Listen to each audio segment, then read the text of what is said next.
Fábio Porta está em Roma e analisa os dados consulares do Brasil. Está provado, Porta, pelas últimas relações que estão aí, que o dinheiro tem de sobra, não? Sim, me parece que está provado que dinheiro existe para resolver todos os problemas dos serviços consulares e principalmente aqui no Brasil da fila da cidadania. Está provado que era possível introduzir uma medida que ajudasse os consulados a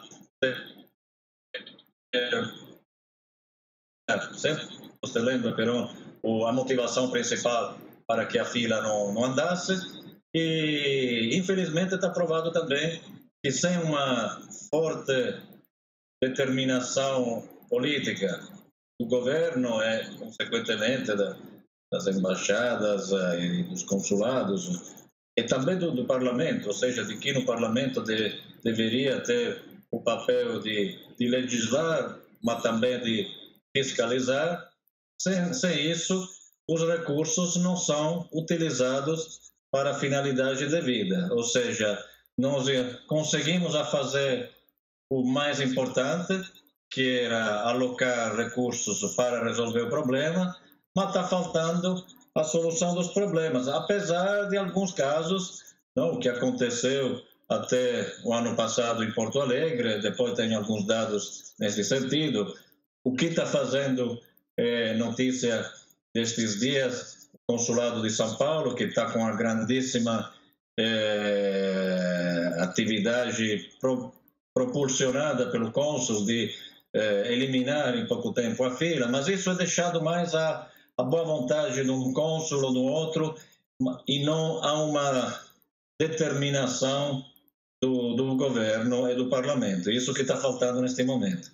Nós temos um problema, quer dizer, a fila continua, mesmo com essas medidas que você excetua aí.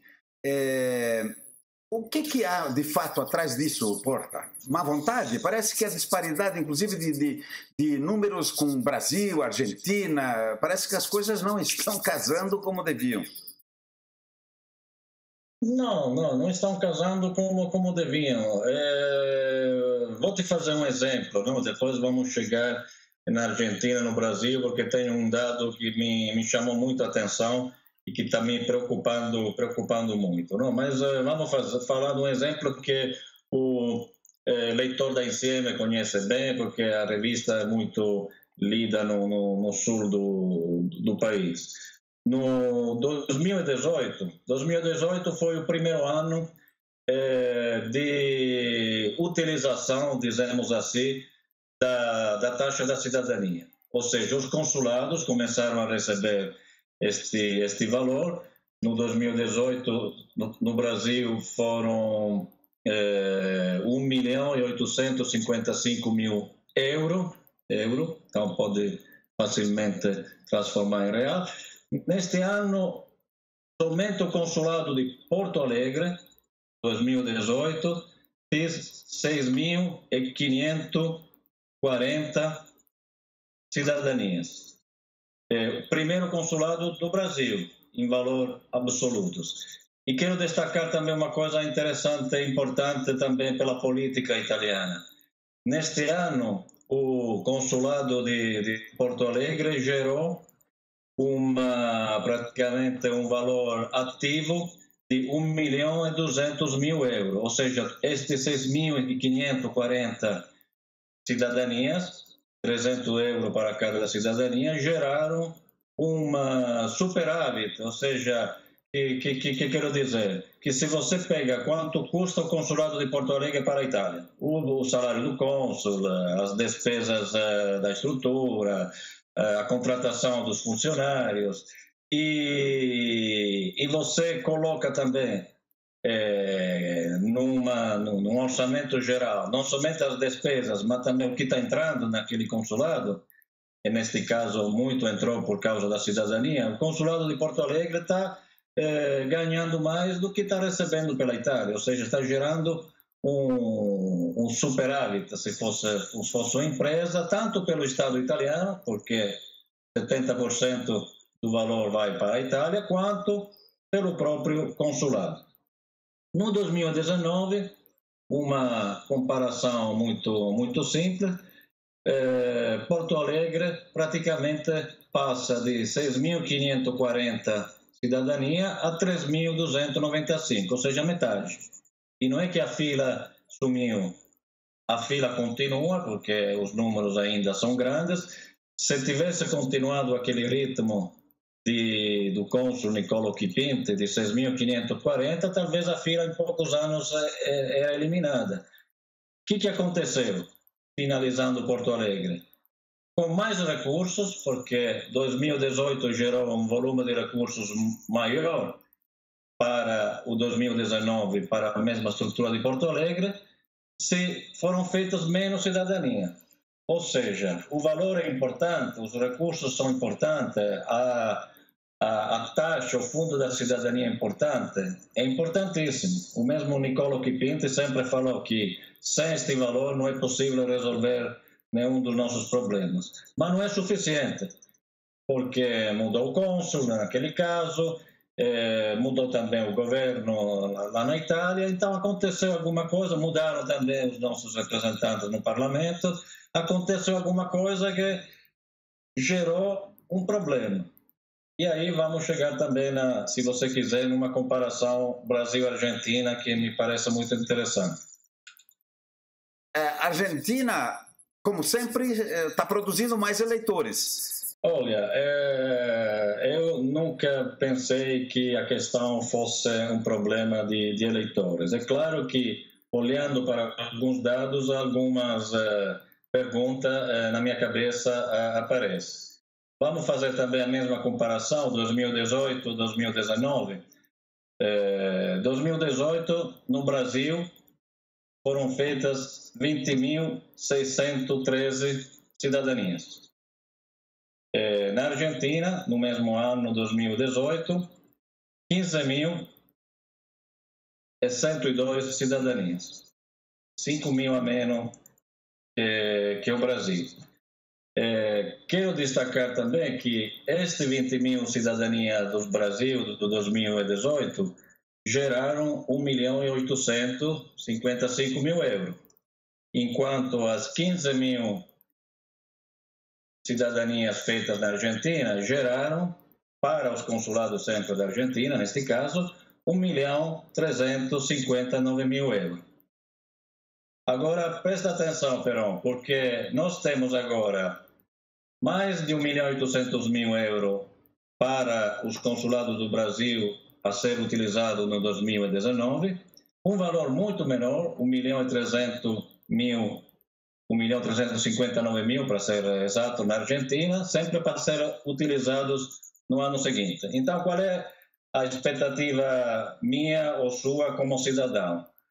Que o Brasil, que tem mais fila de cidadania, mas tem um valor muito maior gerado pelo Fundo da Cidadania, no ano 2019 vai aumentar mais ainda este número de 20.000 de novas cidadania, e do outro lado, a Argentina claramente deve continuar tendo uma progressão, mas que é, comparando com o Brasil, é muito menor. Aí me surpreendi vendo que o dado é exatamente o contrário. Enquanto o Brasil, no 2019, com recursos muito maiores do 2018, faz praticamente o mesmo número de cidadãos italianos em relação a 2018, nós passamos, inclusive, até um pouco menos, de 20.613 a 20.529, menos 0,4 em percentagem, se queremos ser exatos. Eu fiz também estas contas. Na Argentina, se passa de 15.102 cidadania a 23.778 cidadania ius sanguinis, com um aumento quase do 60%. Isto é um dado diria, quase impressionante, porque não somente, como falei, temos um volume maior de recursos no Brasil, mas temos um número muito maior de cidadãos esperando a cidadania. É claro que, visto que o nosso sistema eleitoral prevê que o colégio seja único, Brasil, Argentina, Uruguai, Venezuela, 23 mil cidadãos a mais da Argentina são um peso político e talvez não seja um caso que hoje o Ministério de Esteri, na parte de italianos no mundo, seja comandada para um partido fortemente argentino. Eu não quero acreditar nesta leitura muito eleitoral, mas claramente faço esta pergunta ao governo, faço esta pergunta aos nossos representantes no parlamento, que deveriam ter a capacidade política de questionar, neste caso, o governo, e me pergunto o que está acontecendo. E é muito engraçado que justamente o partido que sempre foi contra este fundo da cidadania é aquele que hoje mais está se beneficiando de uma verba que está, inclusive, resolvendo hoje a fila para os cidadãos e os sanguíneos da Argentina. Ô, Porta, você foi o primeiro, certamente, a levantar, me recordo no passado aí, que agora o problema seria, a partir da instituição desse fundo, ou taxa dos 30% que retorna aos consulados, que o problema seria de fiscalização. Nós estamos vendo hoje aqui um silêncio, exceto uma ou outra pessoa que levanta essa questão. Ao ponto de, por exemplo, em Porto Alegre, o Comites lá estar sob a ordem unida de que cidadania não é problema do Comites. Há quem informe que esse dinheiro está sendo usado para despesas correntes, não está sendo usado para resolver o problema da fila. O que você diz sobre isso? Bom, eu quero dizer que, em primeiro lugar, que deveria fiscalizar são nossos dois deputados eleitos no parlamento, porque eu fui deputado para 10 anos, sei que uma das principais funções do legislador é também aquela de questionar, fiscalizar, exigir respostas claras a este respeito, principalmente porque esta verba é oriunda de uma lei. E esta lei não somente destina valores aos consulados, mas determina claramente e sem possibilidade de dúvida que esta verba tem que ser utilizada, colocada, alocada para a solução do problema da fila da cidadania. Então é muito grave se por parte deste representante não seja feita uma fiscalização necessária. Agora, o papel do comitê não é o mesmo de um deputado, claramente, ou de um senador. Mas, ao mesmo tempo, o comitê representa toda a comunidade italiana e também italodescendentes, porque os italodescendentes são italianos que ainda não formalizaram a própria cidadania daquela estrutura, daquela comunidade, daquela circunscrição consular.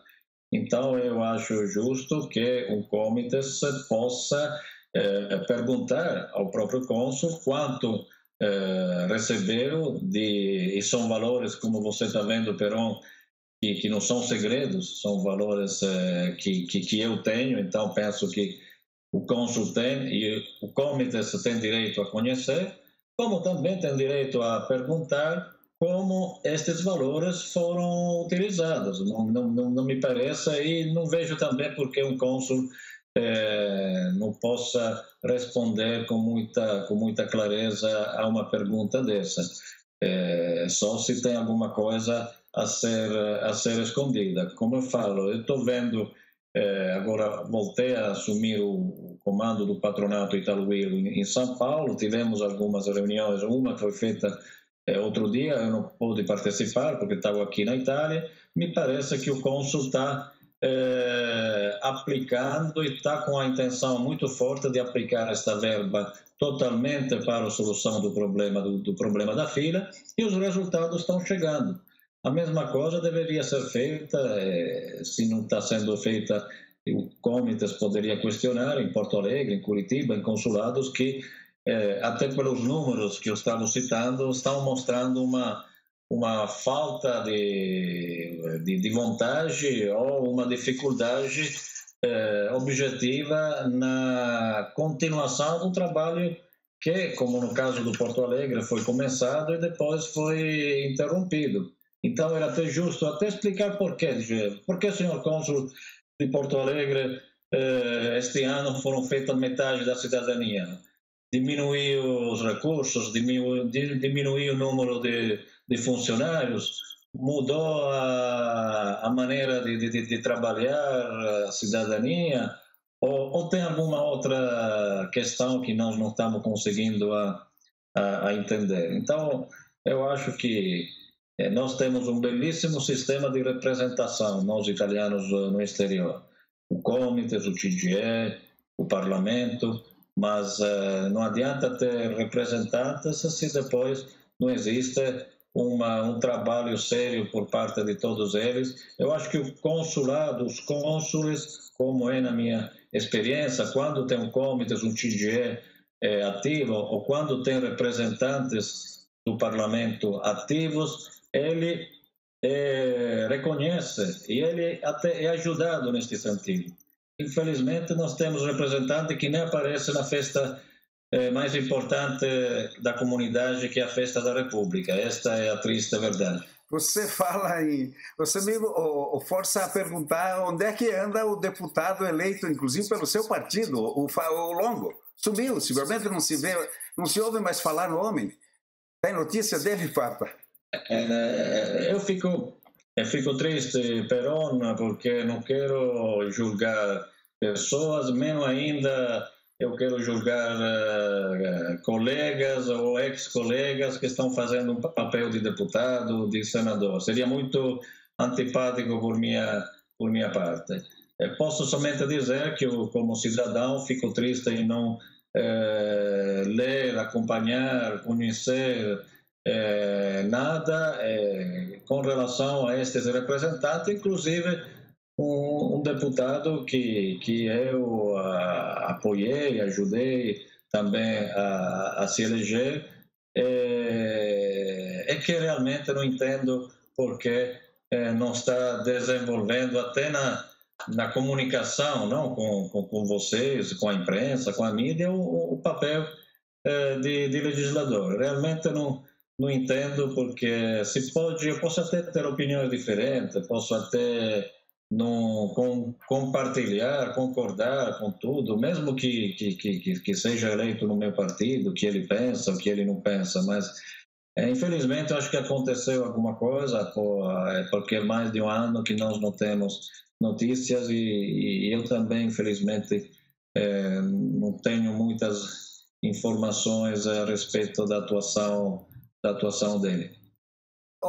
Porta, talvez para finalizar, eu gostaria de uma análise sua, opinião sua, sobre um fato que está ocorrendo aqui. Desde o final do ano passado, a última reunião do Sistema Itália, está prometida aí uma cartilha, um vademecum sobre o procedimento consular, isto é, para unificar o procedimento consular na questão da cidadania. Houve casos como o de Curitiba que rapidamente cancelaram as próximas convocações, e até hoje essa convocação não foi feita, e segundo a informação que se tem, o vademecum que não foi debatido, não foi discutido com os comitês, etc. e tal, incluiriam normas até mais complicadas do que as que já existiam, como, por exemplo, a tradução de atestado de morte, de gente que já morreu há mais de século, né? Como é que você vê isso? Quer dizer, até ali a questão burocrática está vencendo a fila, quer dizer, a fila está subordinada, à questão burocrática está bem ali. Como é que você vê isso? Mas eu sempre achei que a homogeneidade de regras entre os consulados do mundo, não, mas pelo menos de cada país, não, inclusive, porque cada país pode ter situações diferentes, mas pelo menos dentro do Brasil fosse necessária, indispensável. Já participei como conselheiro e membro do comitê antes que como deputado de várias reuniões do Intercomitê, onde este assunto foi conduzido. Me parece até que a última reunião, que inclusive foi na tua cidade, em Curitiba, foi positiva, do que me foi falado pelo presidente do Intercomitê, pelo Lance, daquilo que eu vi. Estava até me animando, pensando que finalmente, com o impulso também da embaixada, dos consulados, estava se chegando a uma uniformidade, um vademecum, alguma coisa que pudesse, que isso que é o mais importante, agilizar todos os serviços consulares, incluindo a cidadania, porque quando se fala de homogeneidade, a ideia é utilizar a best practice, ou seja, a melhor experiência em termos de serviço ao cidadão feita por um determinado consulado, e determiná-la para todos os outros, não o contrário, não que se utiliza a experiência pior ou a mais burocrática para depois atrapalhar os outros. Eu acho que este é o caminho certo. Não entendo por que as coisas não estão avançando. Neste momento não sou membro do Intercomitê e nem do Parlamento. É um questionamento que precisaria ser feito ao sistema Intercomitês, porque me parece que a determinação foi feita. Também neste caso está faltando alguma coisa para dar sequência a quanto foi decidido.